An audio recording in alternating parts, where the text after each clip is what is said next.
No, haven't started. My computer broke.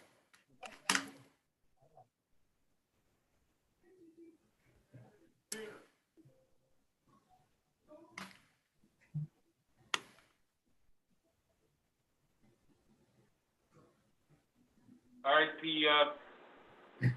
it's 6:28. Eric has got it ready. It's ready. It's going live at this time. So, Doc Mulholland, the floor is yours when we're ready to go, okay? Roger that, big dog.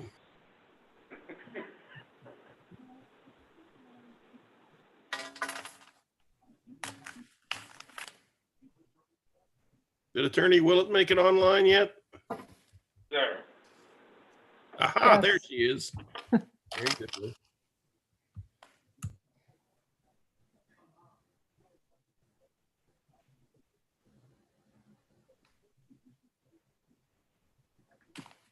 I think we have all 9 on the screen here.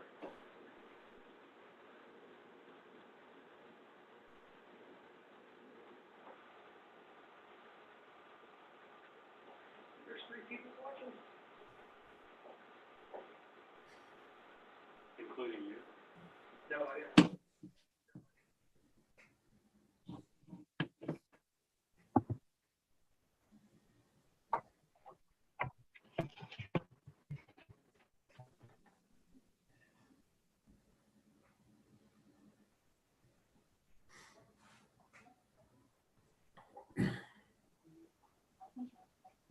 Never realized the minute takes so long, did you?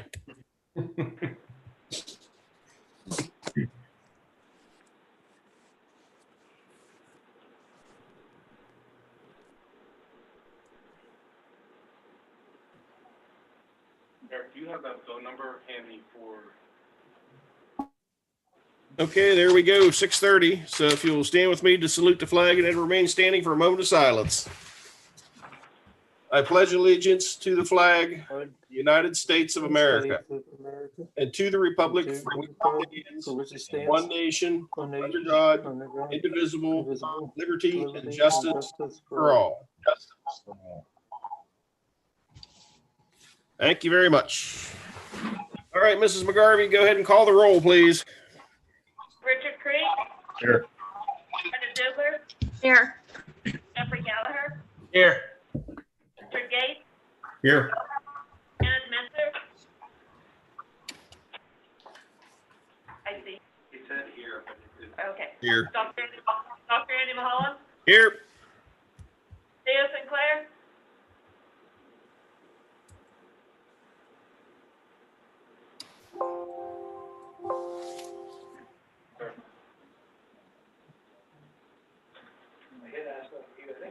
Theo here? I thought I saw her earlier. Yeah, I'm here. Okay. He is. Thank you. Kate Stiver. Here. Gary Walsh. Here. Thank you. Okay, very good.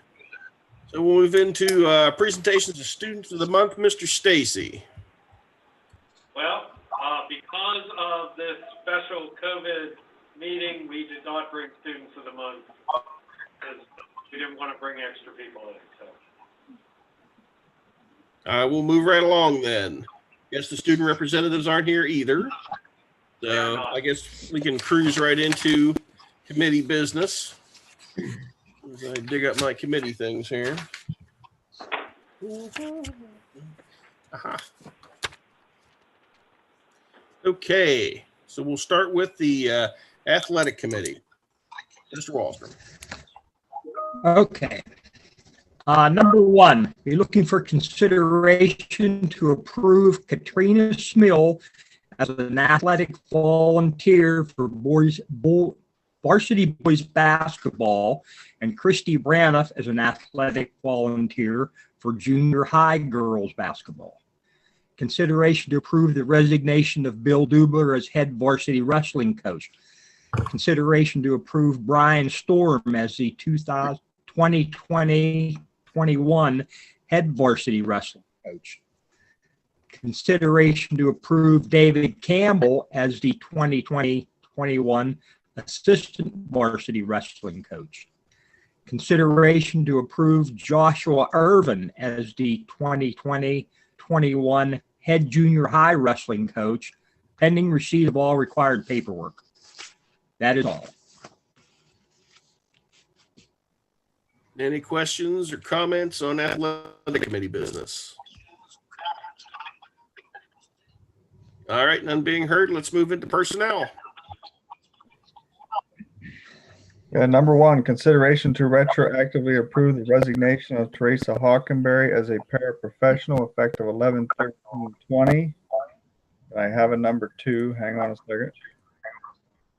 Number two, consideration to approve Ashley Gallagher as a long-term substitute teacher for the remainder of the 2021 school year at a prorated salary based on $40,922. And that is all. Questions or comments in personnel committee meeting or things? Okay, none being heard. There's no building and grounds. So let's move into discipline and curriculum. Discipline and curriculum, item one, consideration to approve a 2020-21 altered schedule for a senior student to participate in the school to work program, retroactive to 11/2/20. Number two, consideration to approve the renewal of a license and subscription from Power School in the amount of $12,495.63, effective 12/9/21 through 2/8/22. Number three, consideration to purchase a 12-month subscription from Go Guardian in the amount of $4,875 paid through grant funding. And number four, consideration to approve an emergency instructional team template, section 520.1, in response to the COVID-19 global pandemic.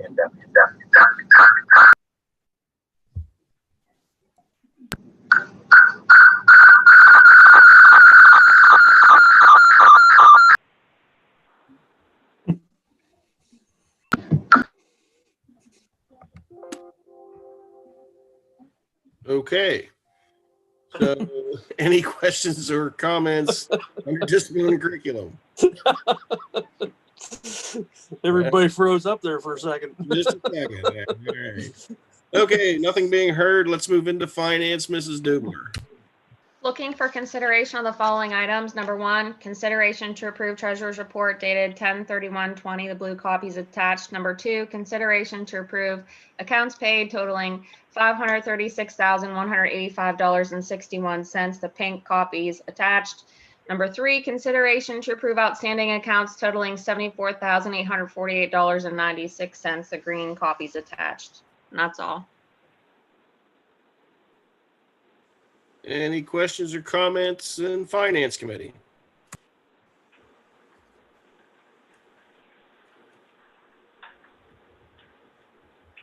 Okay, none being heard. Administrative reports, Mrs. Batcher. Hello, everyone. So elementary has obviously enacted our condensed virtual schedules. That is still a work in progress as we still try to find that sweet spot as far as what kids and parents can handle versus what we're obligated to provide every day while they're virtual. So we're continuing to look at that and gather parent feedback. That's not an easy thing because we know we have parents who are either struggling with childcare or who are juggling multiple children, multiple grade levels, and there's all kinds of issues obviously that come up with that. But the kids are doing a fabulous job so far. Parents are doing an amazing job. Teachers are working really hard to find that right mix of how much is too much, but still like not using this as downtime because we know how important every day is. So we've been working out a schedule of synchronous, which means live sessions versus sessions that are posted for kids to view when they're able to.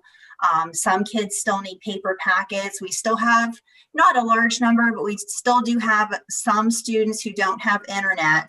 And that's, Mr. Frank and I were just discussing that today.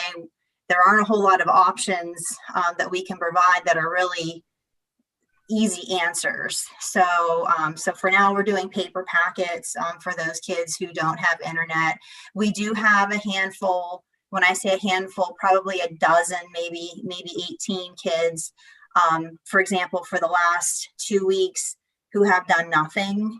And so we're investigating why that might be, what are the issues that we could help problem solve for them. But, you know, that's a little, that's a struggle for all of us trying to figure out how to help kids and parents, and we all have to make the effort. So that's an ongoing problem solving, trying to figure out how we can help these families.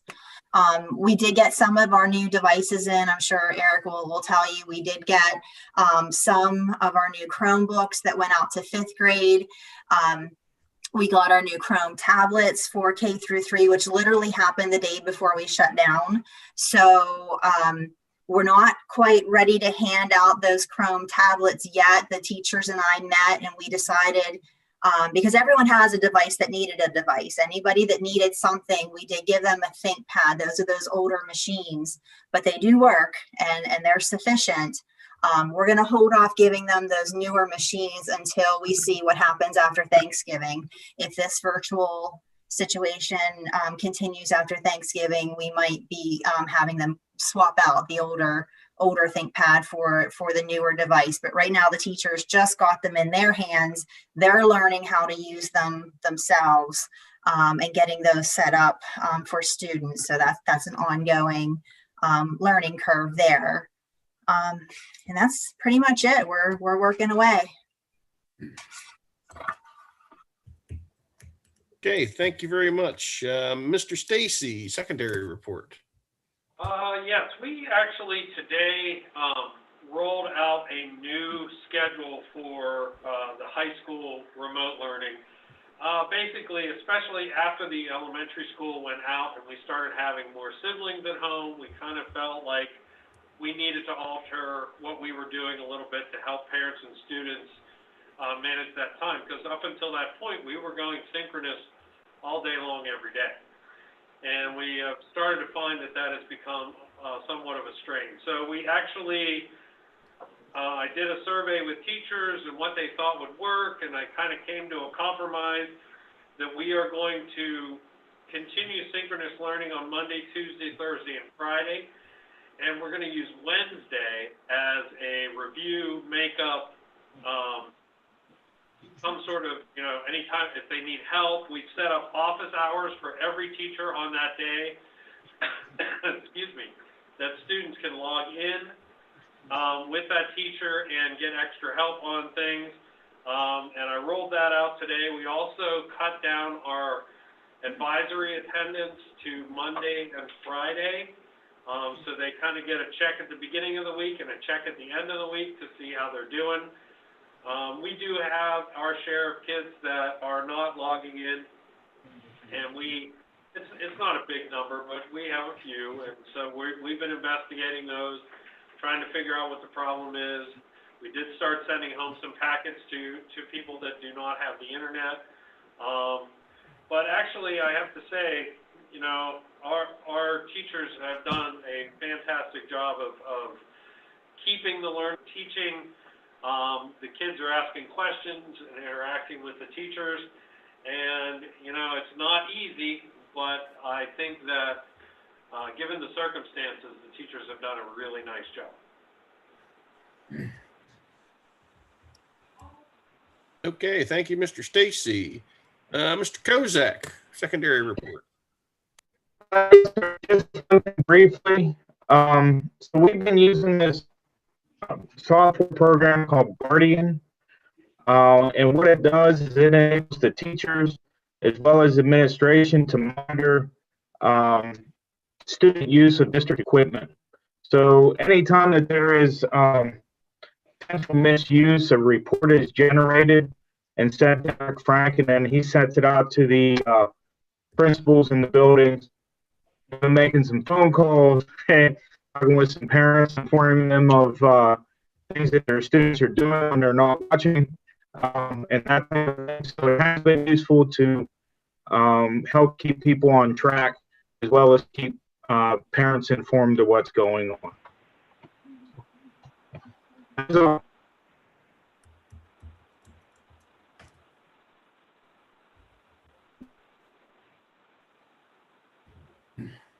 Was that all, Mr. Kozak? That is all. Yes. Okay, you were breaking up there a little bit at the end. Okay, very good. Thank you, sir. Moving on to Mr. Chilcote. Good evening, all. We had a problem with our gym floor here in the last couple months. That gym floor in like yesterday. Pardon me? We just put that gym floor in like yesterday, didn't we? Well, it was the finish on the gym floor. It got all blotchy for some reason, so I called and complained to the company, and they came and they did what was going on. They remotely tried to blame us, but I wasn't buying it. So we come to an agreement. They came and recoated it last Monday, and I think we're good now. But they stood by it, and I told them thanks for doing that, and I appreciate it. And they actually didn't charge us extra for coming and recoated it again. So it all turned out well. I think we're good to go. If we have sports, we should be real good to go. So that is all, sir. Very good, Mr. Chilcote. Appreciate the arm twisting there. That's good stuff. Mr. Magulik, special education.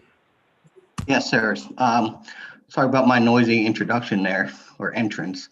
I just like to piggyback what everybody else said, the teachers and communication with the parent. I know the phone calls that I'm making are very positive for the special ed program. And we do have our life skills kids coming, our elementaries, half coming in the morning and half in the afternoon. In the high school, it's all in the morning for a half a day. Transportation and cafeteria are giving them meals, and transportation has been very easy to work with, getting them to and from school. So I just want to say that the teachers are doing an awesome job. And as you walk through the halls, it does seem like they're actually teaching in the classes and they're in there. So I just want to say that the teachers are doing an awesome job too. Very good. Thank you. Okay, Mr. Westover, business manager, you're up. Hey, can you hear me? Yeah, we can hear you, buddy. It's not very pretty, but we can hear you. Jeff, you're on twice. Unless you can shut the speakers off on one of your devices, it's going to keep doing that. Come on, Mr. Westover, don't be greedy. You don't need to be on here twice. Now tell me.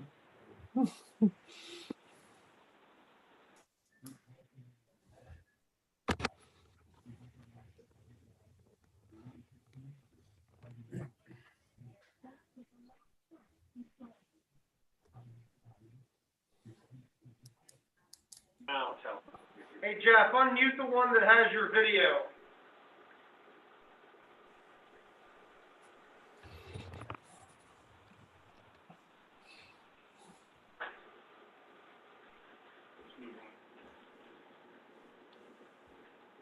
We'll come back to him if we can get him squared away. Doc. All right, Mr. Westover, we'll circle back to you. How about Mr. Frank? Yeah, I'll be very brief. The only things I really have are we got the fifth grade Chromebooks in. They are set up, handout, and they gave them to the students, which are working very well.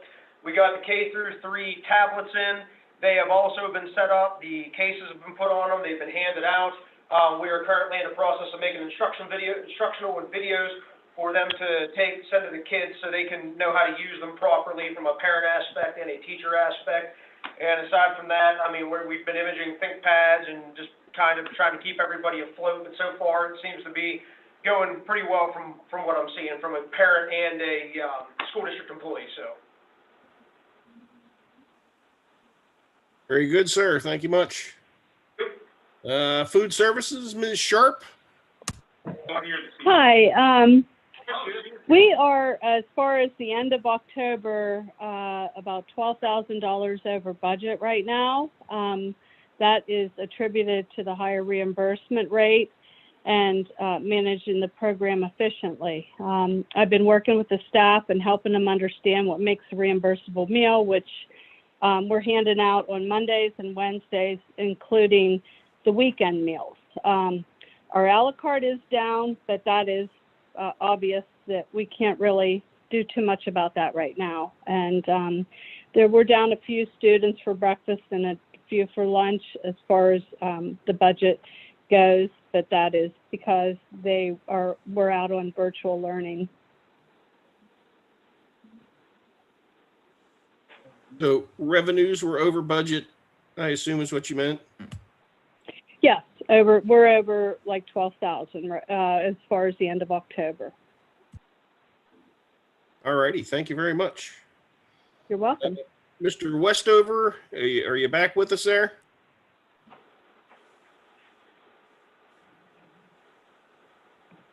Okay, we'll move on to Mr. DeSabato then. Ed? Hey, I'm going to do a couple things. First, I want to say, this has been a very difficult time, and our recent school closure was based upon a number of factors of dealing with COVID-19 within our community, within our school community, within our building. And I thank the admin team. I thank Georgette. I thank all our teachers for their work and their effort with this. But this time I'm going to ask Georgette. Can you hear me? Are you there?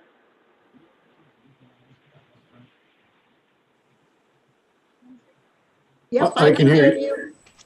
Okay. At this time, I've asked Georgette just to give a little overview of what we've experienced numbers-wise with COVID-19 in Glendale School District. So Georgette, please.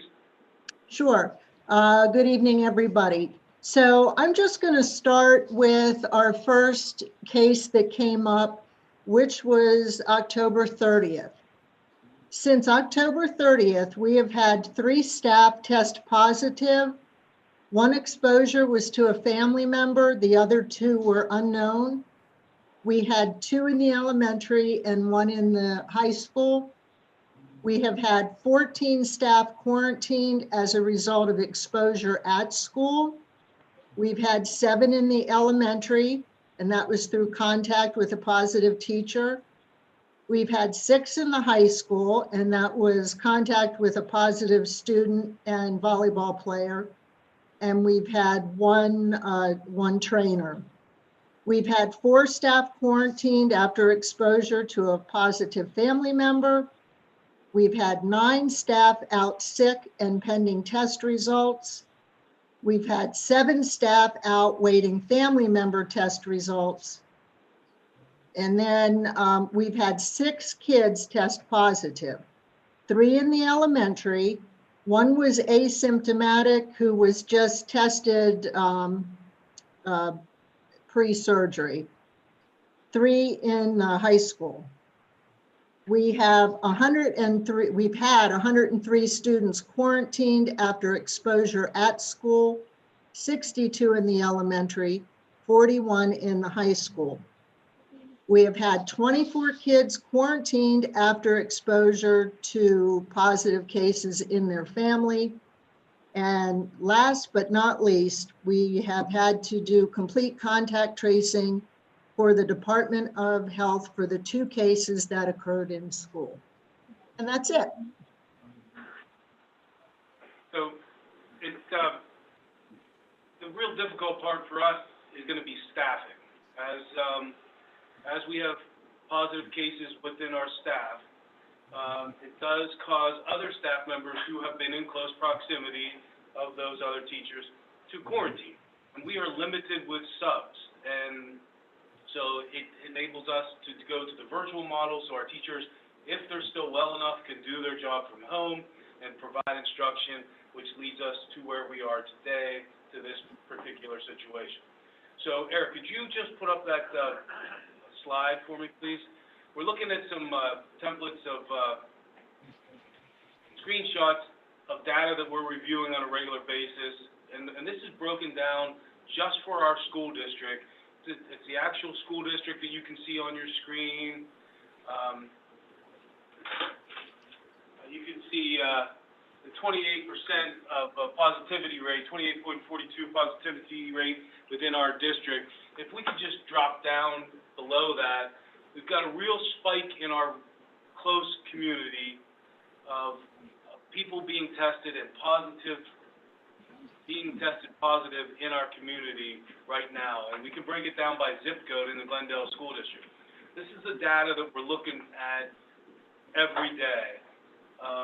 Numbers are spiking in our state, in our local communities, in our surrounding areas, and we can monitor this. Now, this is only people that are actually going and getting tested, and these percentages continue to go up on a daily rate.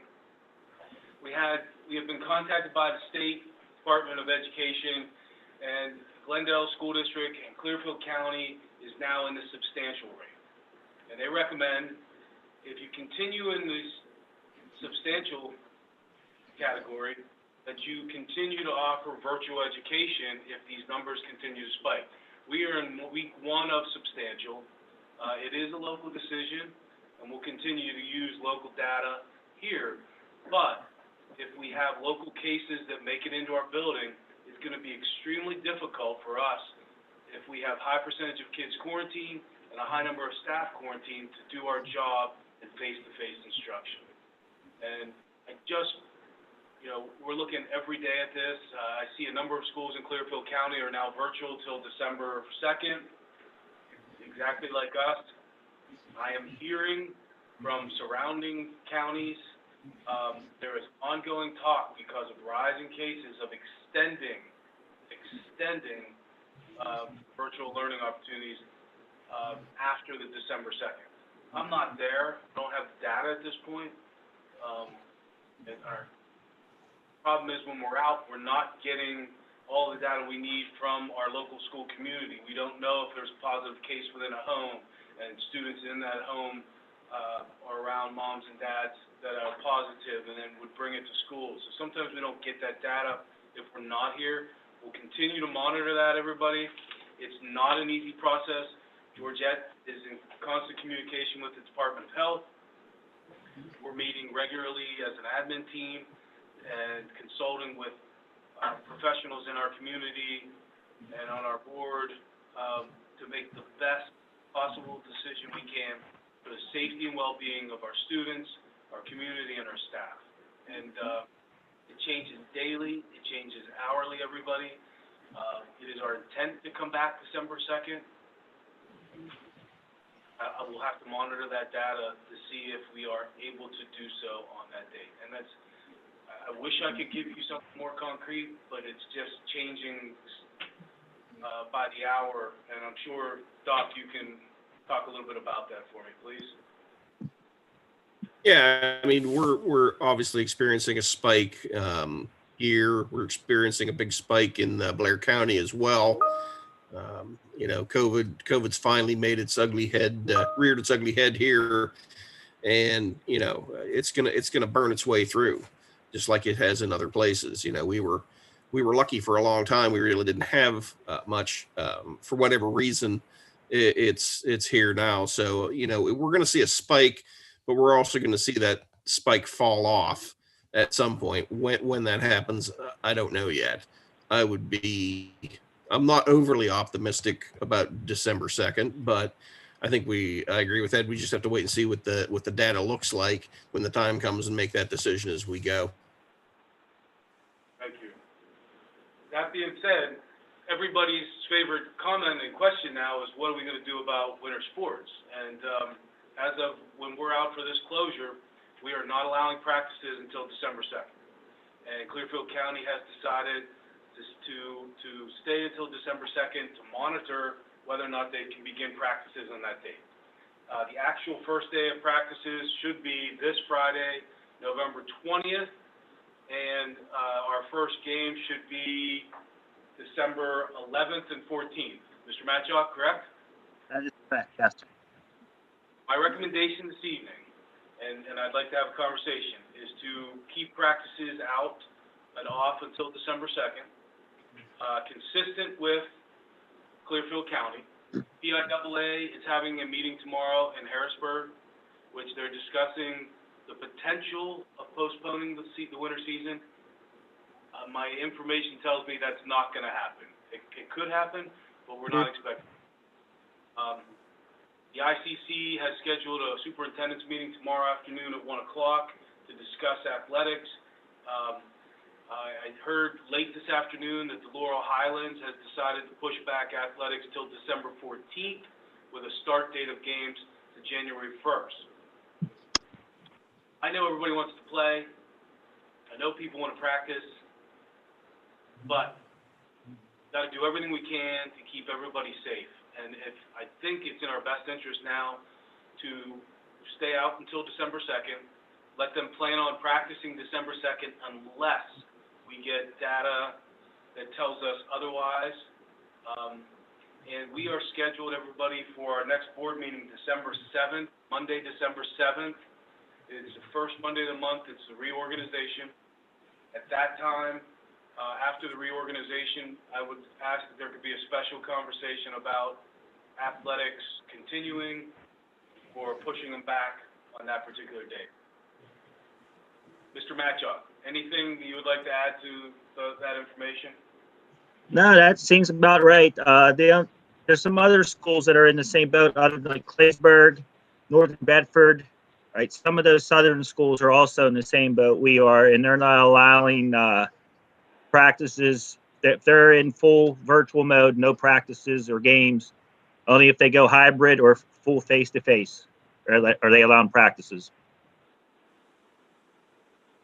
It is a board decision that if we were in hybrid or virtual, on whether or not we would allow practices and games to continue. It'll be a local decision made by local school boards. Okay. I mean, my thought is if we're in full virtual learning, I can't see practicing while we're in full virtual learning. We go to hybrid. Oh, okay, all right. I mean, you can hear me, right? Yep, we can hear you. Sure. Should I be muted or unmuted? Muted. Muted. Okay.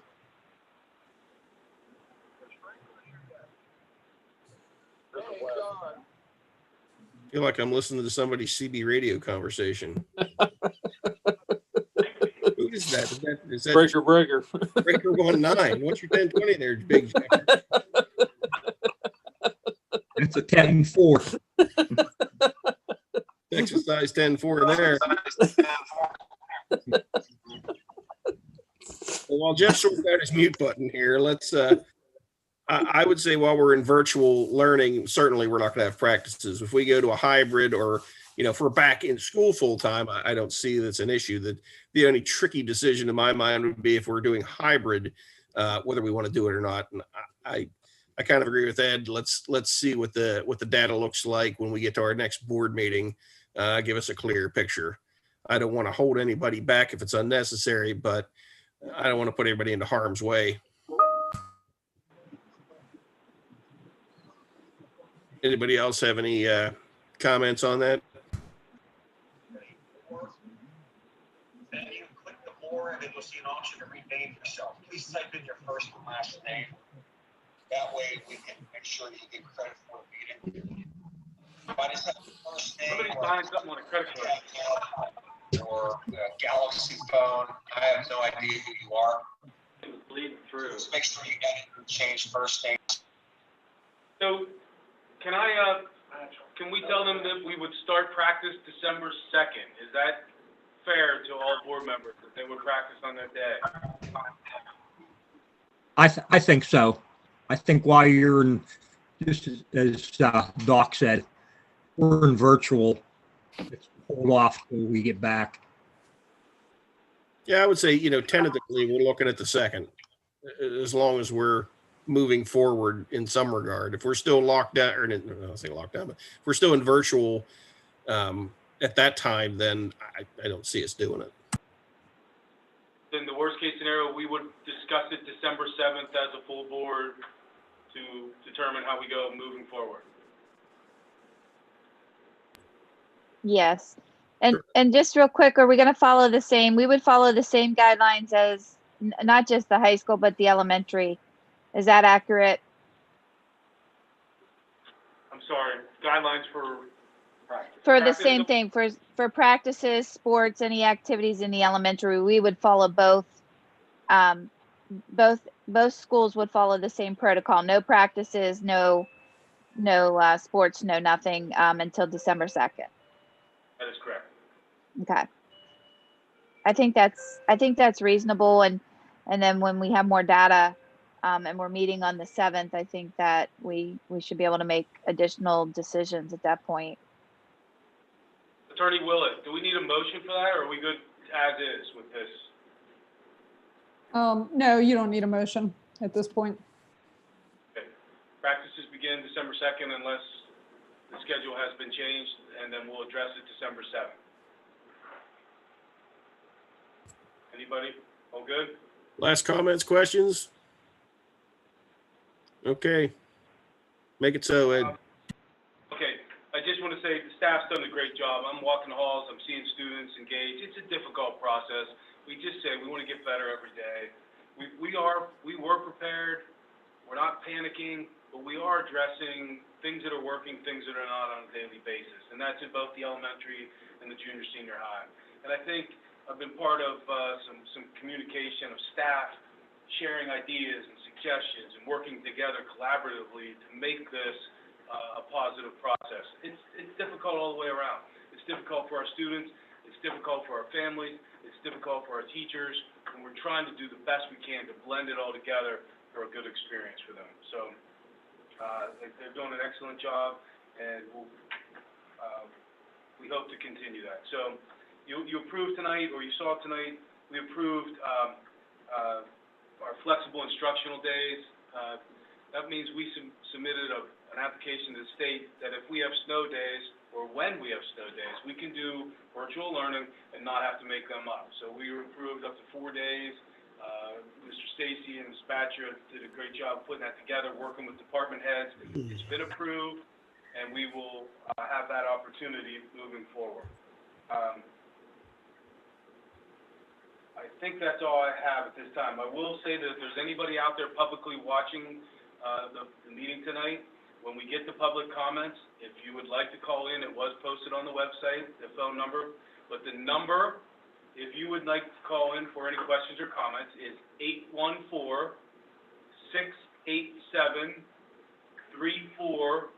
814-687-3494. Once again, that's 814-687-3494, and that would be for any public comments. Thank you. That is all, Doc. Okay, thank you, Mr. Sabato. I would also just like to take a moment to commend the staff and administration for getting us as far along as we did without any significant disruptions. I was impressed that we made it as far as we did. Good job, everybody. Sir, thank you. Thank you. I guess we'll wait for the call-in line now here, since we are to the we did public comment yet? Oh, I lost my thing. Here we go. Yep, public comment.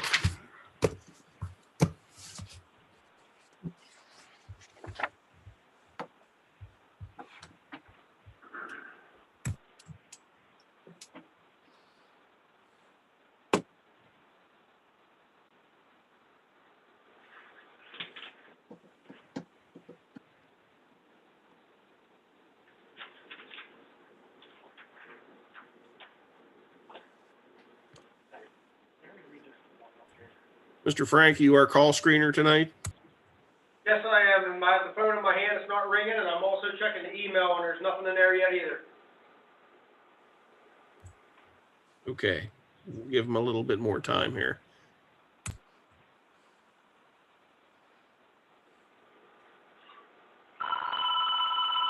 Oh, here we got a hot one here. The RTA, what can I do for you? Yes, it worked. All right. Right. I believe that was Mr. Gallagher calling to see if it worked. And it worked. All right.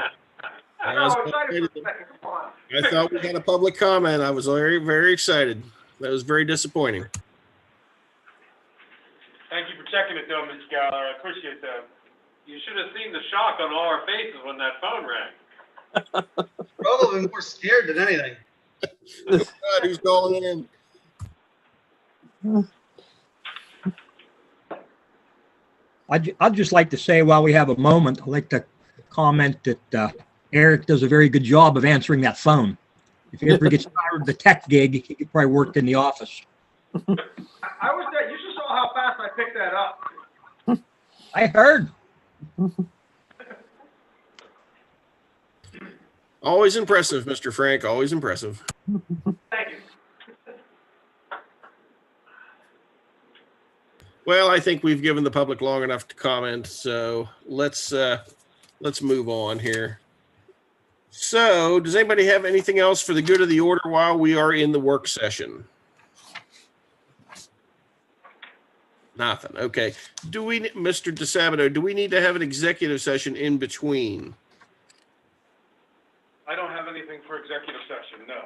Does anybody have anything that they need to discuss in executive session between? Lovely. Let's just move to adjourn the work session and move right into the regular monthly board meeting. So, I have an announcement of an executive session that was held on October 20th, 2020 for safety issues. And did we have an executive session this evening? Yes, for athletic. For athletics, that's what I thought. This evening, November 17th, 2020 for athletic, or for personnel reasons, excuse me, personnel reasons. Okay. I would entertain a motion to approve the minutes of the October 20th, 2020 work session and regular monthly board meeting. Do I hear such a motion? Motion. Okay. I have no idea. What do you think, Patty? Who got those? Thanks, Mr. Wallstrom. You gotta watch the yellow light, okay? First yellow light gets. All right. Circle gets a square there, Patty. You call it. Mr. Wallstrom made the motion. Who seconded? Second. A second, Mr. Gallagher. Very good. All in favor, aye. Aye. Aye. Any opposed? So carried. All right. Let's run through committee reports then. Let's go right with athletics, Mr. Wallstrom. Yes, I'd like to make a motion to approve items 1, 2, 3, 4, and 5 as previously read in the work session. Any discussion on those? I will entertain a second. Second. Second by Mr. Cree. All in favor, aye. Aye. Aye. Dr. Holland, can we have a roll call vote? Can I do a roll call vote on the athletic motions, please? Yeah, go ahead. That'd be fine. We're going to call the roll for this. Athletic motions 1 through 5. Richard Cree, Aye. Brenda Dubler, Yes. Jeffrey Gallagher, Aye. Richard Gate, Aye. Kenneth Menzer. Not moved. Okay.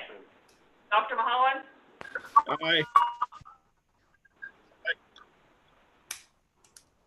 Theo Sinclair. Here's one up.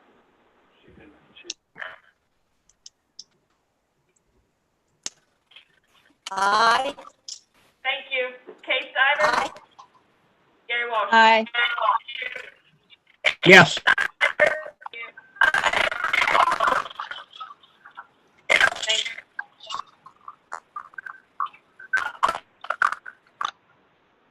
you. Okay, I take it the ayes have it. Yes. All righty, let's move into personnel committee. Mr. Cree. A motion to approve items 1 and 2 as previously read in the work session. Any questions or comments or discussion? Anyone want to second that motion? Second. Mr. Gallagher, second. Patty, you want to just call the roll, please? Yes, please. Richard Cree, Yes. Brenda Dubler, Yes. Jeffrey Gallagher, Aye. Richard Gates, Yes. Kenneth Menzer, Yes. Dr. Andy Mahoney, Yes. Theo Sinclair, Yes. Keith Cybert, Yes. Gary Walsh. Yes. Yes.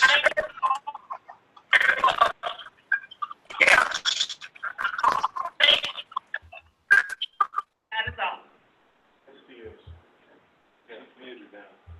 Okay. Let's move into, the ayes have that. So let's move into discipline and curriculum, please. Motion to approve items 1, 2, 3, and 4 as previously read in the work session. And do I have a second for that? Second. Second. Who was that first? Was that Mr. Wallstrom, I thought? We're going to give it to Mr. Wallstrom. Okay, Patty, call the roll, please. Richard Cree, Yes. Brenda Dubler, Yes. Jeffrey Gallagher, Yes. Richard Gates, Yes. Kenneth Menzer, Yes. Dr. Andy Mahoney, Yes. Theo Sinclair,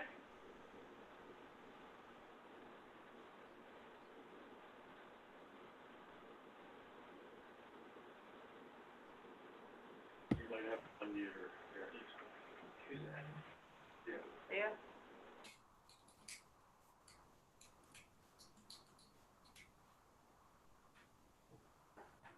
Kate Cybert, Yes. thank you, Theo. I'm sorry, Kate, Yes.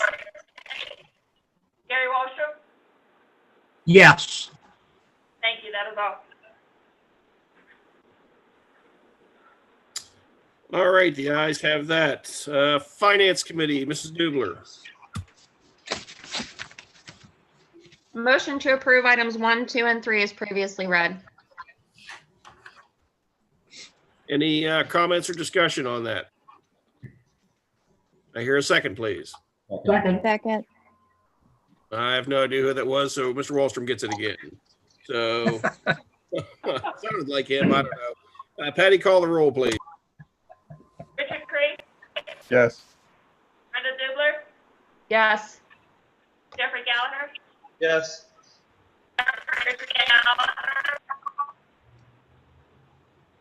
Richard Gates, Yes. Kenneth Menzer, Yes. Dr. Andy Mahoney, Yes. Theo Sinclair,